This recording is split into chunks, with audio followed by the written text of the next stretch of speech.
Do you want to add text on Facebook Reels? You can put text on screen on Facebook Reels with just a few simple steps.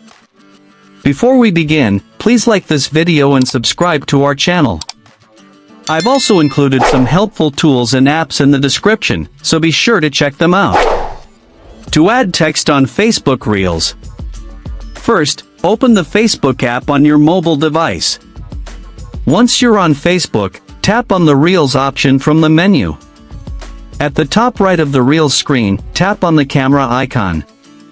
Now, record a new video or select an existing video from your gallery to use in your reel.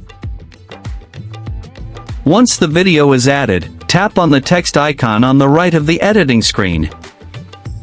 A keyboard will appear. Type the text you want to add to your reel. You can customize the text by changing the font style, color, and alignment. Now, drag and place the text anywhere on the screen.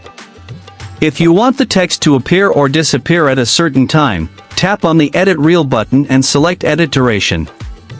Adjust the timeline slider at the bottom to set when the text appears and disappears in the video.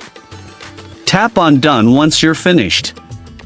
Once ready, tap on Next, add a caption, and then tap on Share Now to post.